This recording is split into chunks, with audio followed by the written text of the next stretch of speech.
સીતારામ બધાઈને. ઉઠી ગયા, ચા પાણી પીવાઈ ગયા. વહેલી સવારના વાગી ગયા છે 8:30 થઈ ગયા છે અત્યારે.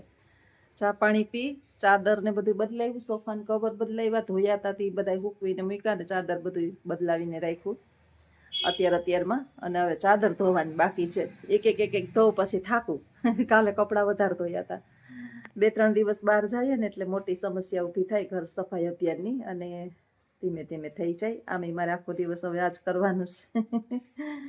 સારું હવાય નહીં, ગંધારું ગમે નહીં, પણ જેટલું કામ થાય એટલું વધારે સારું. હેલ્થ માટે જે છે ને કામ નહીં છોડવાનું. સાસુઓના ઝઘડા કેમાંથી થાય ખબર છે તમને? વહુ આવે ને એટલે સાસુ પથારો કરીને બેસી જાય, પછી સાસુના એક એક અંગ દુખવા માંડે. મારું આ દુખે, મારું આ દુખે, મારું આ દુખે. પછી વહુ મનમાં વિચારે કે અટાણ સુધી કામ કોણ કરતું હતું, હું નહોતી ત્યારે તો બધે સ્પેર પઠ્ઠા ચાલુ હતા.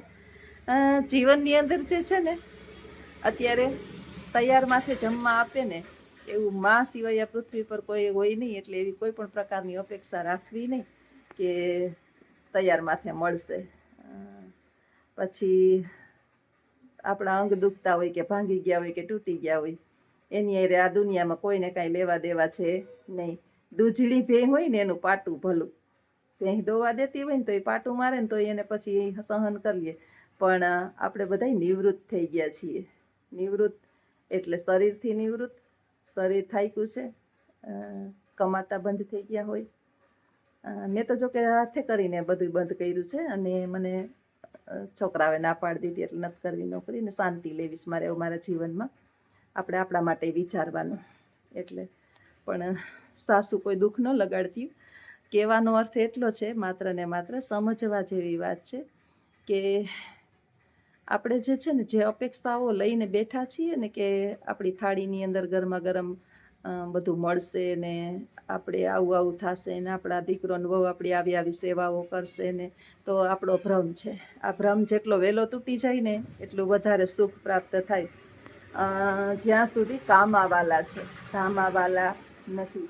મહેમાન થઈને 2 દી તમે ગયા હોય ને ત્યાં સુધી હારા લાગો, 3જે દી પછી બેઠા બેઠા ખાવ ને તો જ્યાં ગયા હોય ને એનું મોઢું બગડે ખરી ચોક્કસ. એટલે થાય એટલું કામ કરવાનું. કામની કિંમત છે. આજે ઘરની અંદર વૃદ્ધો જે છે એ એમ જ નથી.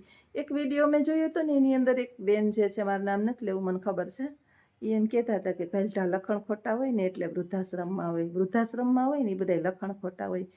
જરૂરી નથી હો, લખણ ખોટા બધાય ન હોય.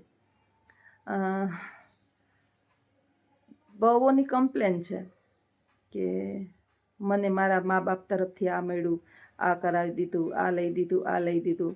મારા સાસરી પક્ષવાળા તો અમને કાંઈ દેતા નથી. એને ખાસ એક જોવું પડે કે આજે જે ઘરની અંદર એ રાજ કરે છે, દીકરાનો આખો પગાર વાપરે છે, જલસા કરે છે, એ દીકરો કોનો છે? એ દીકરાને રેડી કરવાની અંદર કોને તપ પડ્યું, કોને તકલીફ પડી, કોને રાતોના ઉજાગરા કરી નીંદર વેચી અને ઉજાગરા લીધા હતા. આ છે બહુ કડવું પણ સત્ય છે. એટલે માનું દેખાય, મા બાપનું દેખાય, સાસુ સસરાનું કોઈને દેખાતું નથી કે પોતે પેટે પાટા બાંધ્યા હોય, પોતે પોતાની ફરમાઈશો, પોતાની ઈચ્છાઓ બધું મારી અને સંતાનોને એક સારી પોસ્ટ અપાવી હોય તો એમ જ નહીં મળી હોય. મા બાપને આવડતું હતું કે 10-15 વર્ષનું થાય ને તો ભણવાના ખોટા ખર્ચા કરાવવા નથી, કામે લગાડી દો તો 10-12 હજાર જે આવક આવે એ ભેગા કરીએ ને આપણે ઘરડા થઈએ તો આપણા માટે સાચવી રાખીએ. આમે પૈણસે પછી તો દેવાના છે નહીં, રાખવાના છે નહીં, તો આપણી પાસે મૂડી થઈ જાય. આવું મા બાપે વિચાર્યું હોત તો કાંઈ વાંધો નહોતો. પણ કમ્પ્લેન કરે એના માટેનો આ છે ખાસ, કે વહુઓને ખાસ કમ્પ્લેન હોય કે મારા મમ્મીએ આ આપ્યું, મારા પપ્પાએ આપ્યું, મને આટલું મારા પિયરમાંથી આપે, મારા સાસરીવાળાએ મારા માટે કંઈ ને. અને છોકરાઓને એટલી હદે એના દાદા દાદી ફઈ કાકા તરફ ઉશ્કેરાવે બાળકને. 20 વૃક્ષ એના મનની અંદર રોપી દે. પણ સત્ય વાત એ ખરેખર હકીકત એ હોય નહીં. બાળક જે છે ને એ મોટું થાય એટલે પછી સમજે અને ખબર એ નહીં પડે. અને ગાડા વાત ગાડલી વાત છે. ભગવાન બધાને સંતાનો આપે અને પછી એ સંતાનોનો ઉછેર કરવામાં આપણને કેટલી સમસ્યાઓ પડે એ આપણને ખબર હોય. એના ભવિષ્ય માટે હું કરું આ તે એ આપણે નાની ઉંમરથી વિચાર્યું હોય, આપણી નીંદર વેચીને આપણે ઉજાગરા કર્યા હોય, એ પછી સમજાય ને ત્યાં સાસુ સસરા ઉકલી ગયા હોય. અને સ્ત્રીની વાત કરું, જે પરણીને સાસરે જાય છે એ સ્ત્રી જ્યારે પરણીને સાસરે જાય ને ત્યારે એ ફરમાઈશ લે કે આપણે સાસુ સસરા ભેગું રહેવું નથી, અલગ રહેવું છે, મને આ બંધીશવાળી લાઈફ ન ગમે. પછી એ અલગ થઈ જાય. દીકરો તો લાચાર હોય, ખબર નહીં કેમ લાચાર થઈ જાય છે એ ખબર નથી, પણ લાચાર હોય. અને પછી પ્રશ્ન એવો થાય છે કે એની ઘરે પોતાના ઘરે દીકરો આવે, એ મોટા થાય. હવે ઓલા તો બિચારા દાદા દાદી તો એકલા રહેતા શીખી ગયા હોય, એ દીકરાને પરણાવે. એટલે એ જ સ્ત્રી જેણે એના સાસુ સસરા ભેગી નથી રહી, એ એની વહુને શિખામણ આપશે કે ભેગું રહેવામાં મજા છે, એવી એકઈમાં મજા નથી. જો હવે સ્ત્રી એક છે, વિચાર બે છે, આ ક્યાંથી મેળ આવે? એટલે મારી વારી આવી તો મને બધી સુખ સુવિધાઓ પ્રાપ્ત થાય. મારી સાસુને કોઈ પણ પ્રકારની સુખ સુવિધાઓ પ્રાપ્ત થવી જોઈએ નહીં. મારી સાસુ જીવનના છેલ્લા શ્વાસ સુધી ટાટિયા ઢહેડવી જોઈએ. મારા સાસુ સસરાને અમે કાંઈ રાખવા જોઈએ નહીં, અમે દુઃખી થવા જોઈએ નહીં. આનું હું તમને એક એક્ઝામ્પલ આપું કે એક જે છે ને ભાઈ, એના પિતાને વૃદ્ધાશ્રમની અંદર મૂકવા ગયો. તમને થાય સવારમાં જ્યોત્સનાબેને આ હું ઉપાડ્યું, પણ નવરી બેઠીને કામ કરતી હતી ને ત્યાં વિચાર આવ્યો આપણને, સ્ત્રી ઉપરથી વિચાર આવ્યો. સ્ત્રી ધારે ને તો જ આ પૃથ્વી સ્વર્ગ બને, અન્યથા ન બને. આ તમે નોંધ કરી લેજો. સ્ત્રીના હાથમાં આખો સંસાર છે, પુરુષના હાથમાં કંઈ નથી, કંઈ છે જ નહીં. પુરુષ તો છે ને ચીઠીનો ચાકર કહીએ ને, ક્યાંક એવા પડ્યા હોય કે એકદમ જે છે એ ખૂંખાર હોય. બાકી અત્યારે બધાય બિચારા લાચાર થઈને બેસી ગયા છે.